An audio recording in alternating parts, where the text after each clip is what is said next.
se mostrar anterior à Revolução Agrícola, a misteriosa Göbekli Tepe promoveu uma revolução na visão atual sobre a evolução cultural humana.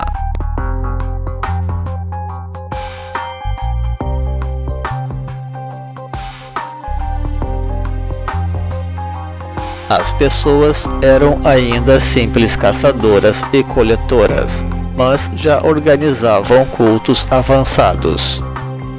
Talvez fossem seminômades, e alguma coisa começou a tensionar para começarem a se fixar mais e mais ao seu território. Que novos poderosos horizontes se descortinaram para a humanidade então? Que urgências os premiriam de tal forma? Certamente o mundo estava mudando para sempre.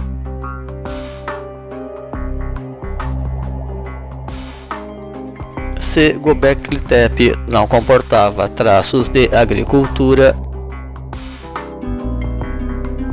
assentamentos próximos posteriores que preservaram cultos semelhantes já o fazem.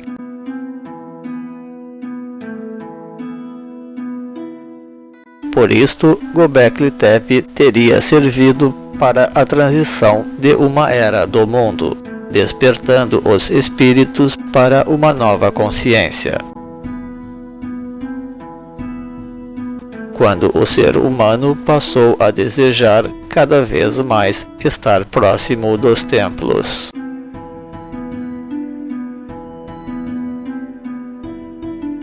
A criação de um zodíaco sugere uma introjeção definitiva das forças naturais, que passam a ser vistas como integrantes do próprio universo humano, e não o contrário, como sucederia até então, quando o homem era tido ainda como um simples tributário das forças do universo. Göbekli Tepe parece sugerir que el deseo de rendir culto fue el germen de nuestra civilización. Já não era, pois, mais um culto exterior da natureza, e tampouco qualquer incorporação mediúnica dos seres naturais.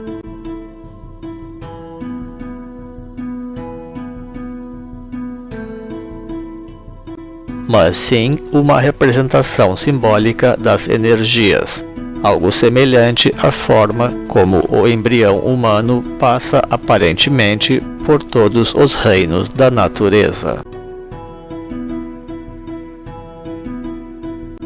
Ali teria nascido então a verdadeira religião da humanidade, quando o ser humano começou finalmente a discernir entre aquilo que é eterno e aquilo que é transitório.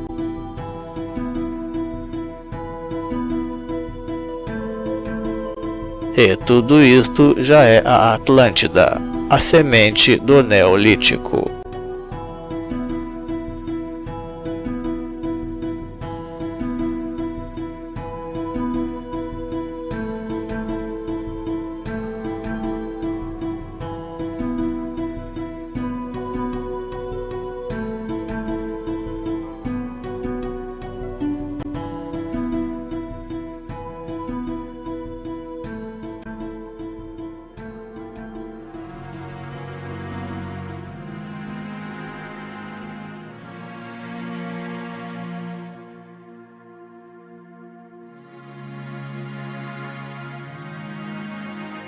Então, já ali, nos templos de Göbekli Tepe, se fazia presente uma série de animais simbólicos que se tornariam icônicos.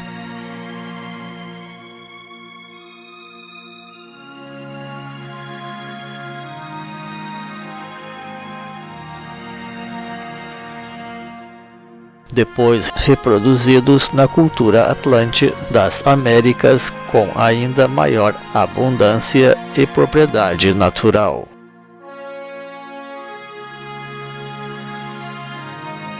E a grande chave para esta nova magia seria o coração.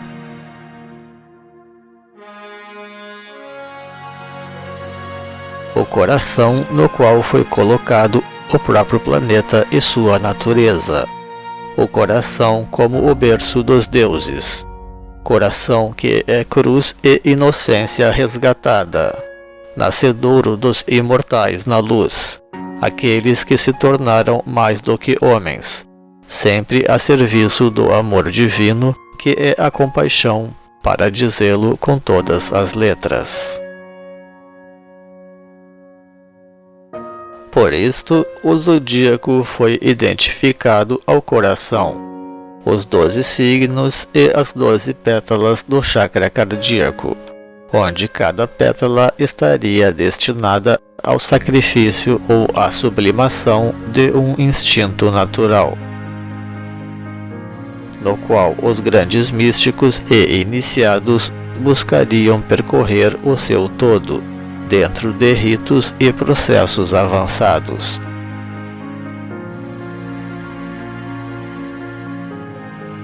Enquanto a humanidade trataria de percorrer em seu próprio ritmo, através das religiões sociais, ao longo das sucessivas eras do mundo, quando trataria de aprender a domesticar as forças astrais através dos cultos sociais. E é aqui onde nasce, pois, a grande ênfase central no coração.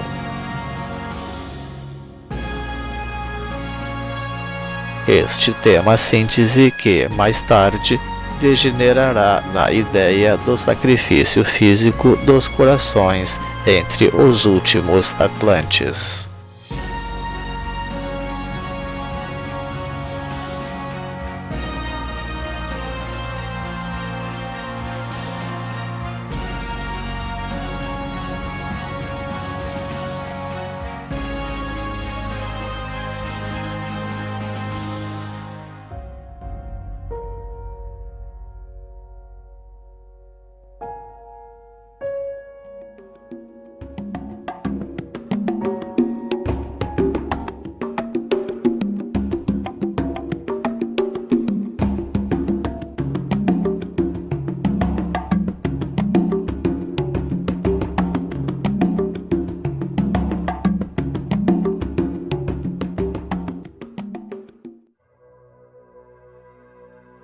Contudo, a transposição direta da consciência pessoal para a esfera cósmica sempre foi dada somente a poucos. Era necessário um culto social para realizar esta ponte com segurança. Por esta mesma razão é que estes precoces templos circulares da humanidade significaram a primeira grande representação arquitetônica do chakra do coração. Este chakra representa a harmonia do superior e do inferior, através do refinamento das energias psíquicas, simbolizadas por suas pétalas e pelas colunas dos templos neolíticos. Da mesma forma como os cristãos foram levados a refletir sobre as estações do Calvário nas suas igrejas, os tepeanos eram levados a meditar sobre a natureza das 12 energias cósmicas psíquicas, suas virtudes e deficiências, representadas nas pilastras astrológicas que circundavam os seus templos, circulares que eram como a própria dança das esferas. A cultura atlante era basicamente o culto da essência, buscada então didaticamente e por degraus nos seus templos.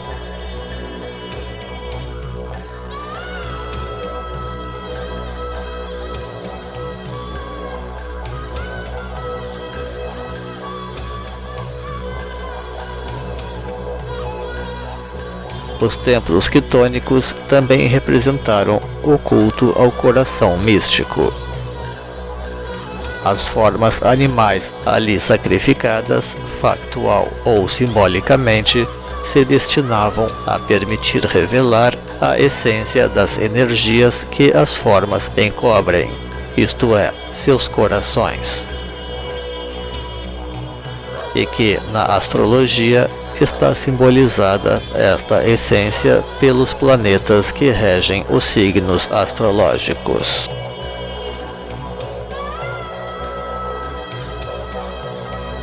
Ali nasceria, então, a ideia do zodíaco, que significa roda dos animais, mas também roda da vida, naquele sentido que dão os budistas ao seu esquema homônimo, que comporta uma espécie de zodíaco naquela forma peculiar de cosmologia que é o ciclo de nascimento e morte.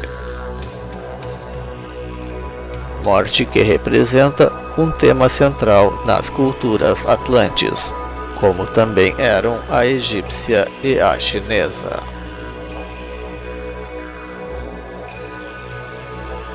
Para solucionar este supremo dilema da condição humana, os adeptos de Göbekli Tepe já dominavam então os mistérios da serpente, ou mistérios de Hermes, que culminavam na iluminação do coração.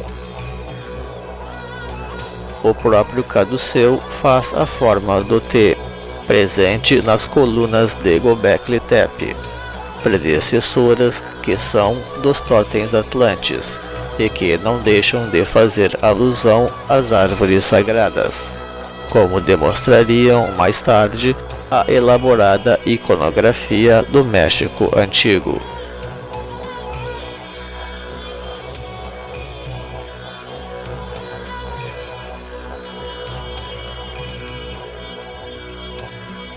O mesmo T, enfim, que remete ao som do tambor e do coração,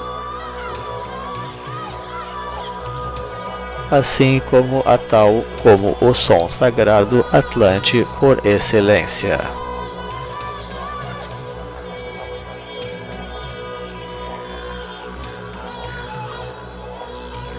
De fato, a tal faz presença marcante na própria cultura nórdica posterior, seja pelo martelo de Thor ou pela árvore da vida Yggdrasil, onde o próprio Odin foi ritualmente sacrificado para descobrir as runas sagradas.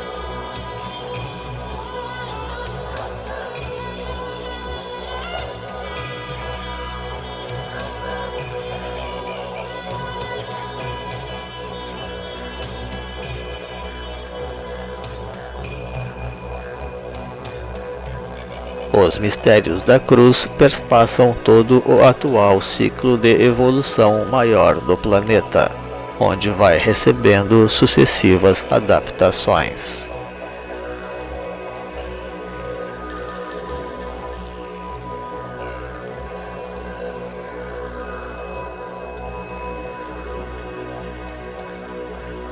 Com efeito, os templos do coração eram também naves destinadas a conquistar o próprio coração do tempo, isto é, a grande conquista espiritual da eternidade.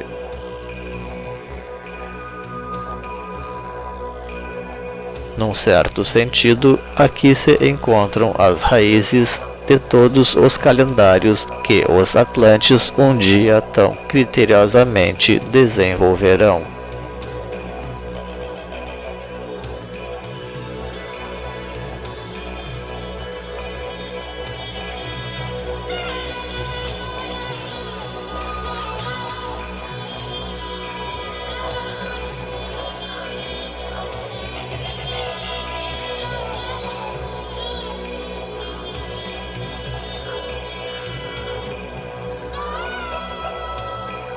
Os templos do coração eram, enfim, poderosos vórtices de energia espiritual e holística, onde a simples aproximação ao seu interior era suficiente para se realizar grandes transformações pessoais, fomentando curas, inspirando esclarecimentos e preparando alguns para a própria iluminação.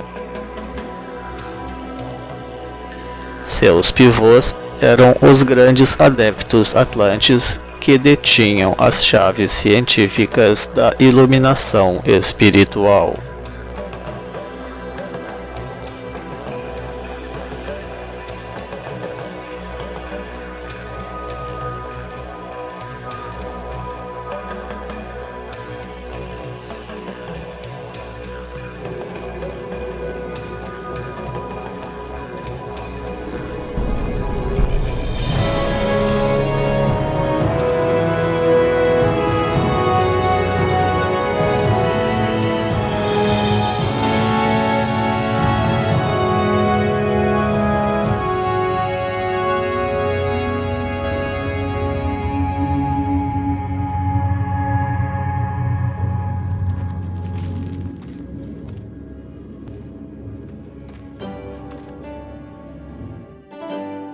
Já nas origens de Göbekli Tepe, alguns templos de formato mais quadrangular eram destinados àqueles conhecimentos místicos mais básicos e primitivos que, a partir da chegada do Homo sapiens sapiens, passaram a ser considerados, então, apenas como mistérios menores, de caráter meramente introdutório ou destinado ao noviciado, a título de transição, portanto.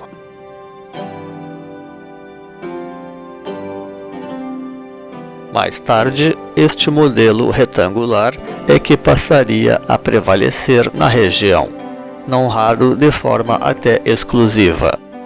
Neste sentido, os templos quadrangulares posteriores indicariam o surgimento de uma igreja reformista, que haveria adotado também medidas econômicas mais sofisticadas.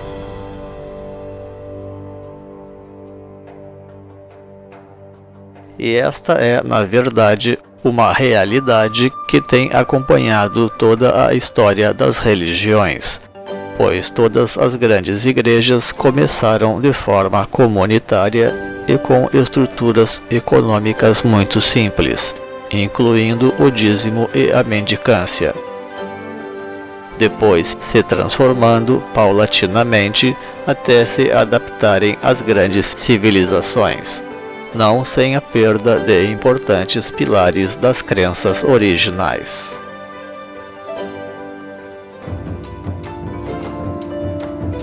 As transformações são então notórias.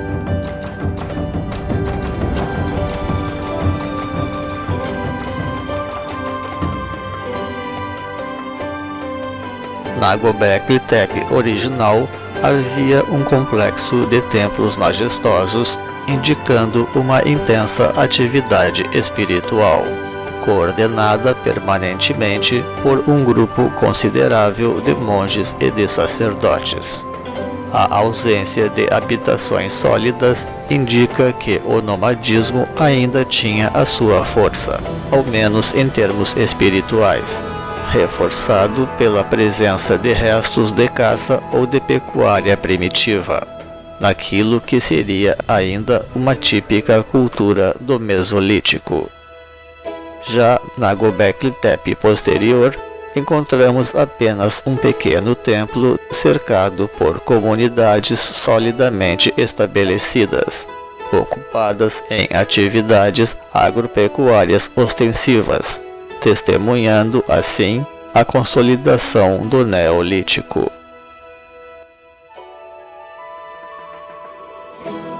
Talvez o mundo então começasse a oferecer menos fartura natural, ou a população passava a crescer mais. O certo é que o sedentarismo sempre beneficiou a ampliação demográfica.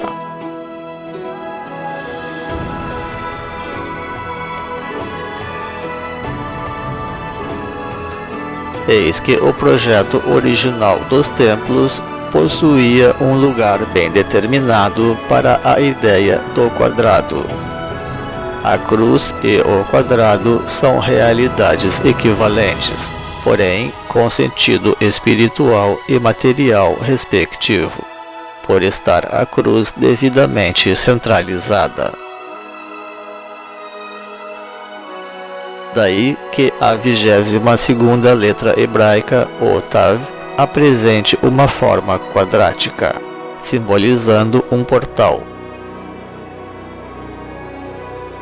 Nos templos neolíticos havia um esmero de esculpir os seus portais numa pedra única, para sinalizar a unidade dos 4 elementos conquistada ou objetivada por aquela raça, ao menos pelos seus grandes mentores espirituais.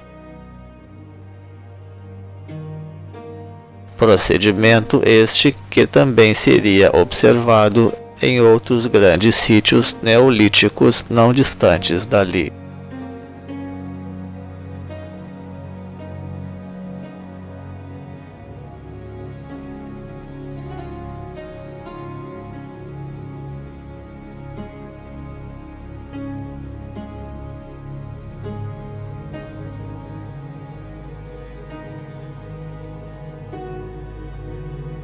Em outras palavras, a unidade e a integração dos 4 elementos seriam apenas a porta de entrada para os novos mistérios maiores.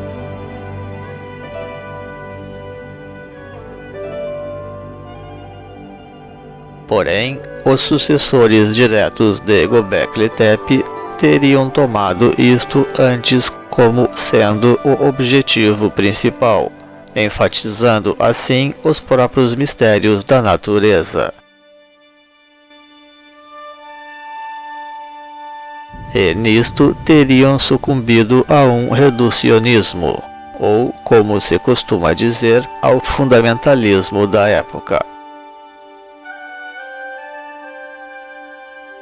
ou ao próprio hibridismo cultural, através de um naturalismo simbólico, não obstante paradoxalmente já distante da natureza. No momento em que a evolução espiritual da humanidade começava a se tornar, com efeito, cada vez mais cósmica.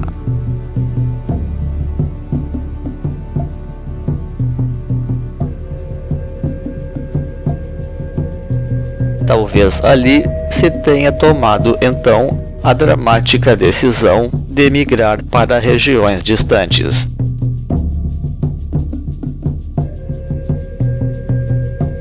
Em busca da verdadeira Atlântida.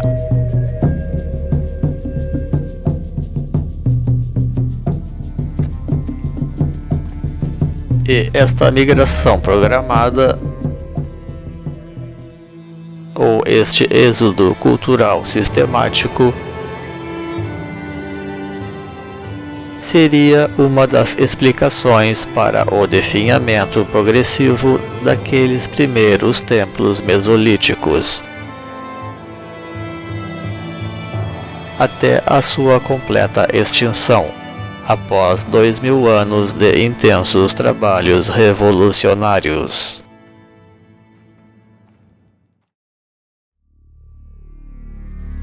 Göbekli Tepe é considerado um dos grandes marcos fundadores da cultura atlante, adquirindo assim uma dimensão simbólica, inclusive em função das suas colunas em formas de taus. Ali, o ser humano começou a celebrar as bodas do céu e da terra, despertando assim o seu próprio universo interior.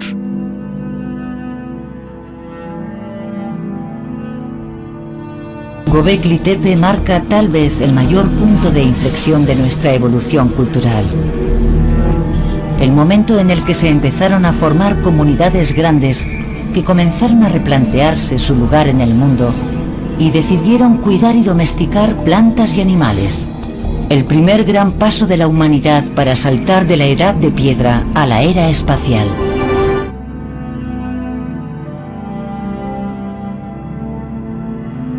É possível, porém, que a resistência às novas cosmovisões tenha comprometido a possibilidade da sua permanência no velho mundo.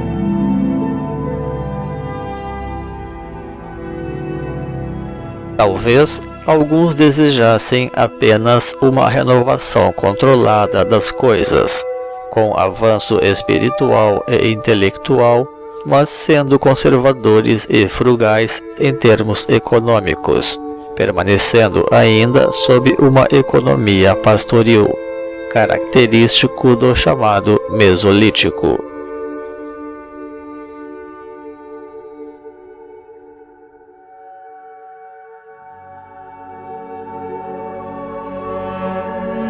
Também conhecido na Grécia Antiga como cultura arcadiana, onde os únicos traços de civilização seriam os próprios templos.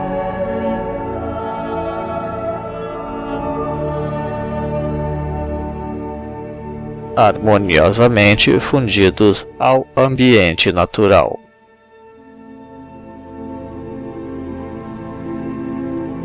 Porque, de fato, foram estas culturas de transição, como se chama por vezes, que prevaleceram amplamente na sua Nova Atlântida, que foram as grandes colônias americanas da última grande jornada humana.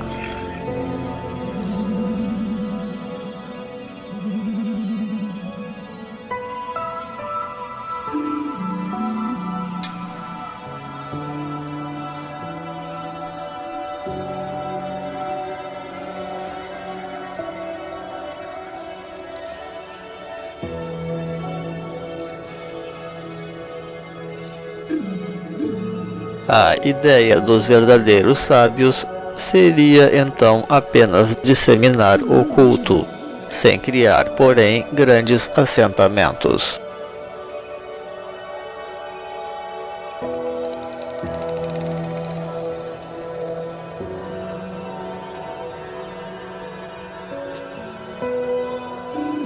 Por isto, falar em cidades atlantes é quase um paradoxo,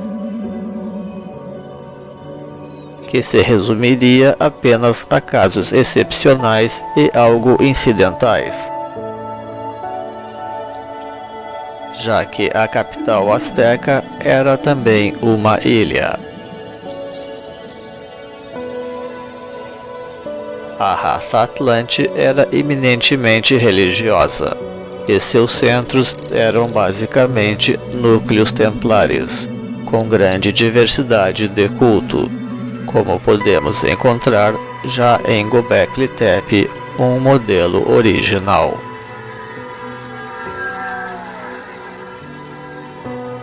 De modo geral, a sociedade civil permanecia distribuída em aldeias.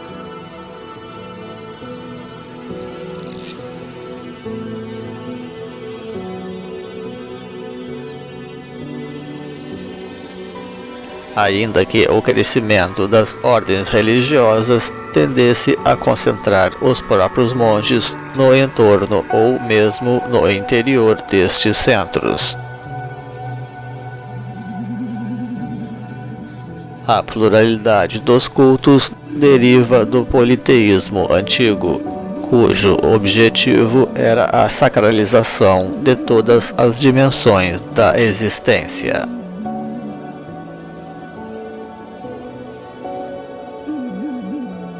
Os atlantes apenas se esforçaram por levantar edificações sólidas com o objetivo de render culto, mas quando a isso se dedicaram, o fizeram com uma energia realmente excepcional.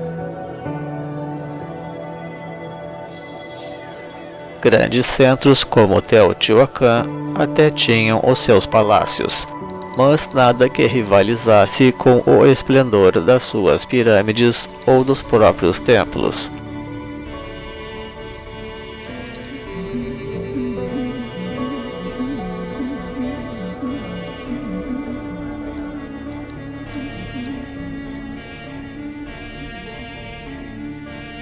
Ao contrário daquilo que tendia a acontecer nas verdadeiras civilizações áreas posteriores, onde a liderança política adquiriu um papel central ou capaz de rivalizar e até suplantar a religiosa.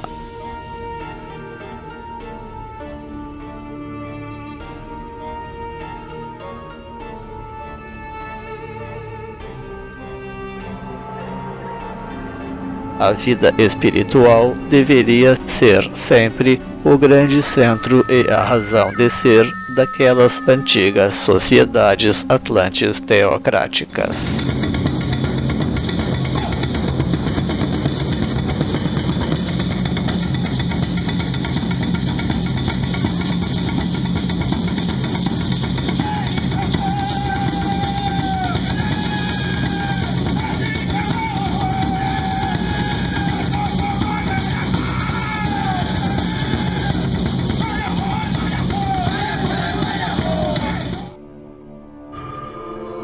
Todos estavam ali consagrados sem exceção, e é assim que deveria ser.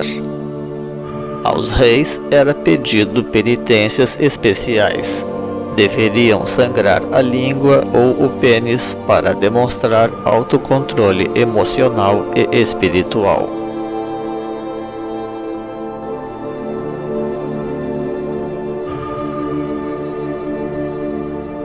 Imaginava-se que o sacrifício físico dos corações havia surgido como pena capital a ser impingida àqueles que se recusavam a entregar a sua devoção ao mais alto.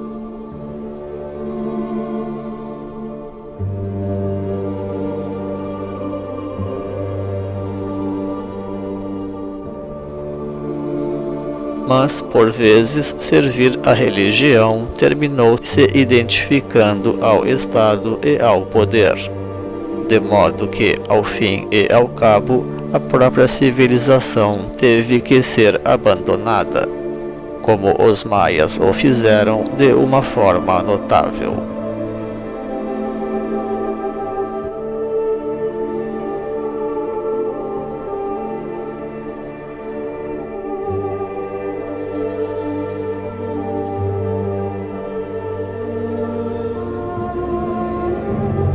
Lá, no começo de tudo, os mestres de Göbekli Tepe lutaram para evitar o surgimento do Estado e decidiram começar a migrar quando este tipo de mistura, aos seus olhos indevida, se tornou inevitável.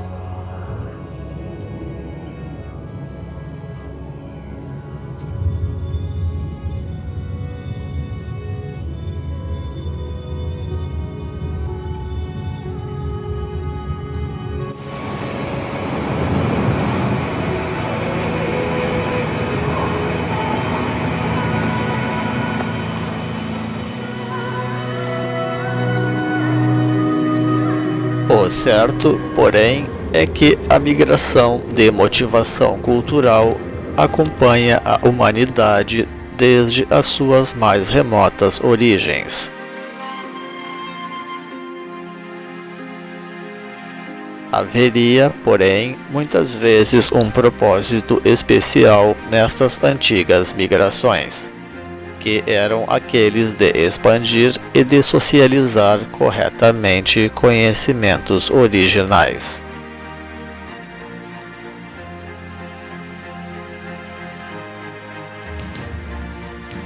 Em última análise, a implantação de grandes colônias ao redor do mundo representava um esforço especial de consumação da missão Atlante, que cedo começaria a ser implementada. Embora muitos destes grandes mistérios da humanidade ainda se estejam por desvendar mundo afora.